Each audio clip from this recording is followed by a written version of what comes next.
It's Laura Eubanks of Design for Serenity with the grand reveal in Carmel Valley, California.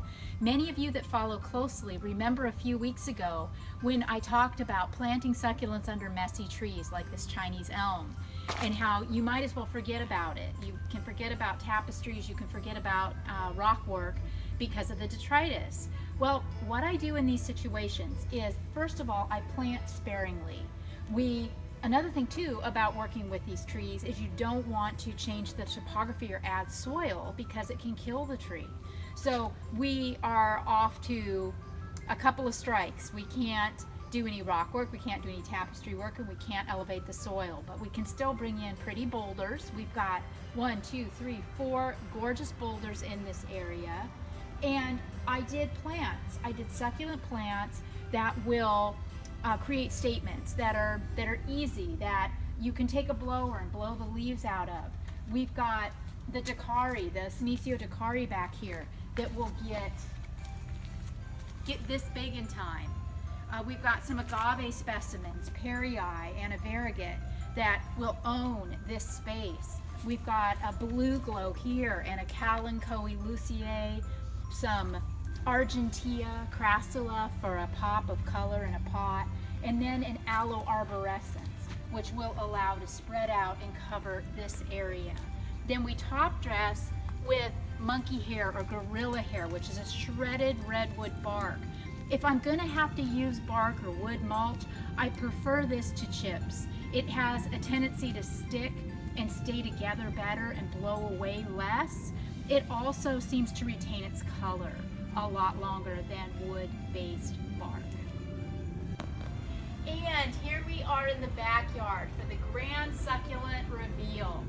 This area was lawn with some tired shrubbery against the wall. There was an overhang across the back that didn't make a whole lot of sense, so we removed that to open up the backyard, to open up the space. You know, I've always told you that it's so important to create the idea of moving into a garden, to encourage people to walk in.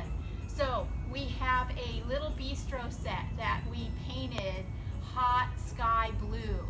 We pulled in the same hot sky blue fiberglass on top of the white creva to give this garden some personality and pop. We've run buckskin flagstone all the way through as paths so that people can get in and get on top of it and walk through and enjoy the garden from a different perspective. Lots and lots of mounding. 5 yards of soil went into this little backyard to create these hills. We've staged some pots throughout the garden. Over here we have that Senecio Dakari again. I don't always use Petalanthus bracteus. This is another great plant to use against a wall. This one gets to be a little shrubbier though. So the orange puffs or Dakari, it's important to plant with the idea that we need to allow for about 3 to 4 feet of width and 6 to 8 feet of growth. So this eventually will be completely filled in with that beautiful green-blue color. The leaves remind me a lot of Protea. One of the first things that we did in this installation was decide and stage this pot. For me, with my process artistically, I need a focal point. I need a place to start in the garden before I do anything else. So I staged this pot first, and the rest just came.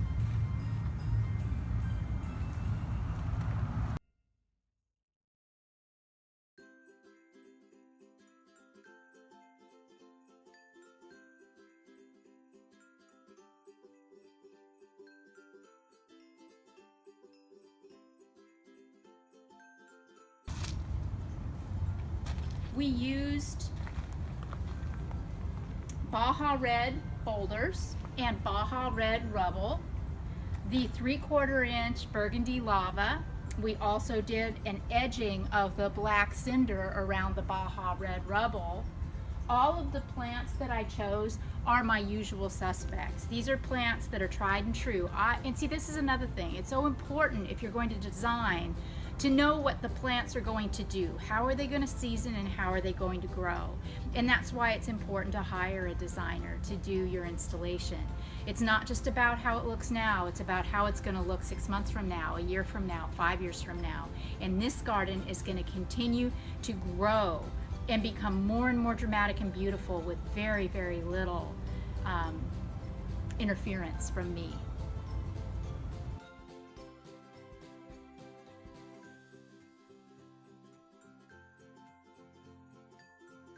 And this has been Laura Eubanks of Design for Serenity, reporting from Carmel Valley, California, with your grand reveal and succulent tip of the day.